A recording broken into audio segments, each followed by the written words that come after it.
तो चलिए, ये तो आपकी थीम हुई जहां पर आप जबरदस्त ब्रांड्स और बहुत अच्छी मजबूत बैलेंस शीट्स और कैश फ्लोस पर निवेश कर रहे हैं। मुखर्जी साहब, वैसे तो आप चिंता करते नहीं क्योंकि आप बहुत ही अच्छे स्टॉक्स लेते हैं, ब्लू चिप्स।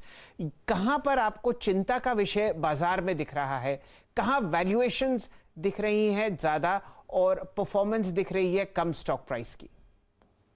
देखिए, जो मुद्दा जो हमारे थोड़े कंट्रोल के बाहर है, नॉट जस्ट हम as a fund manager but as a country, कि ये जो सप्लाई चेन की जो डिसरप्शंस हैं, जो शॉर्टेजेस हैं, ये कितने और सीरियस बन सकते हैं। तो ऑलरेडी हम काफ़ी सारे हमारे इन्वेस्टी कंपनी से सुन रहे हैं कि बेहद बेहद दिक्कतें हो रही हैं रॉ मटेरियल्स की उपलब्धि में, क्रिटिकल रॉ मटेरियल्स की उपलब्धि में।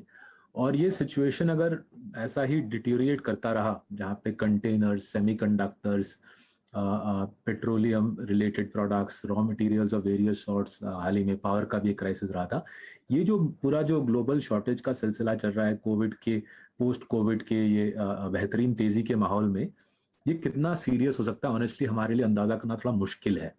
और ये एक चिंताजनक बात है, क्योंकि जैसे हमने ऑटो इंडस्ट्री में ऑलरेडी देखा है, अगर दूसरे इंडस्ट्रीज में ये सप्लाई शॉर्टेज स्प्रेड हो गई और प्रोडक्शन ही रुक गई, जिस प्रकार से ऑटो इंडस्ट्री में प्रोडक्शन में भारी भारी बाधा आई है, that is a major concern. और उस पर हमारी विजिबिलिटी कम है, because India global supply chain पे डिपेंडेंट है।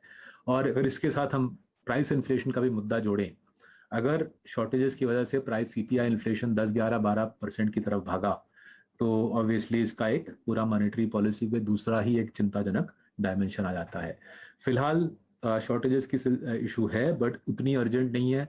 फिलहाल 5, 6, 7% सीपीआई का माहौल है, हल्के रेट राइज की संभावना देख रहे हैं हम अगले 6, 8 महीने में। सो इसलिए सिचुएशन कंट्रोल पे है, बट ये पूरा सप्लाई साइड का सिचुएशन काफी चिंताजनक बन रहा है। वेस्टर्न वर्ल्ड में तो काफी चिंताजनक हो चुका है, और हमारे इंडस्ट्री में, ऑटो इंडस्ट्री में, हमारे कंट्री में ऑटो इंडस्ट्री में ऑलरेडी इसका प्रभाव नजर आ रहा है। मुखर्जी साहब, आप ये जो ताबड़तोड़ परफॉर्मेंस देख रहे हैं क्वार्टरलीज की, खासकर कोटक और आईसीआईसीआई बैंक की तरफ से, ये क्या दर्शा रहा है? क्या हम लोग एक ऐसे साइकिल में जाते हुए दिख रहे हैं जहां पर अब कम से कम डबल डिजिट क्रेडिट ग्रोथ होती हुई दिखेगी और उसके कारण एनपीएस में कमी और एक बढ़िया कैटलिस्टिक ट्रेड आपको आता हुआ दिखेगा कम से कम प्राइवेट सेक्टर बैंक्स में? देखिए, हर एक कंट्री में क्रेडिट साइकिल होता है। इंडिया में भी क्रेडिट साइकिल हुआ है, और क्रेडिट साइकिल अभी भी चल रहा है। जैसे क्रेडिट साइकिल में मंदी आती है, उसी उसी प्रकार से क्रेडिट साइकिल में तेजी आती है। जैसे आप आई थिंक समझाने की कोशिश कर रहे हो, राइटली सो। क्रेडिट साइकिल में इम्प्रूवमेंट साफ नजर आ रहा है।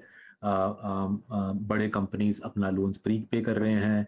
कुछ कैपेक्स प्रोजेक्ट्स की अनाउंसमेंट आ रही है। स्टील में फॉर एग्जांपल घोषणा आ चुकी है कि काफ़ी बड़े बड़े स्टील प्रोजेक्ट शुरू होने वाले हैं। रियल एस्टेट सेक्टर में रिकवरी तेज़ी पकड़ रही है। और जैसे कि हम एचडीएफसी बैंक या कोटक बैंक या आईसीआईसीआई बैंक के लोन बुक ग्रोथ से देख रहे हैं, अच्छी बैंक्स ऑलरेडी 15-16% में अपनी लोन बुक को बढ़ावा दे रहे हैं। मेरे ख्याल से सिस्टम लेवल पे डबल डिजिट क्रेडिट ग्रोथ शायद इस साल के, इस फिस्कल के अंत तक आएगा। अभी तो फिलहाल 6-7% पे ही है।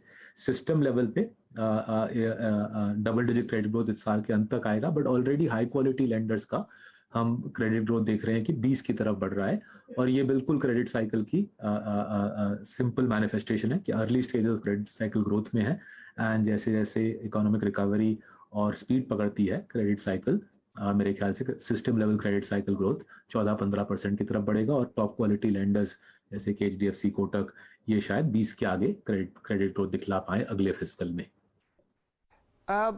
सौरभ जी, क्या आप उतने ही बुलिश पब्लिक सेक्टर बैंक्स पर नहीं है?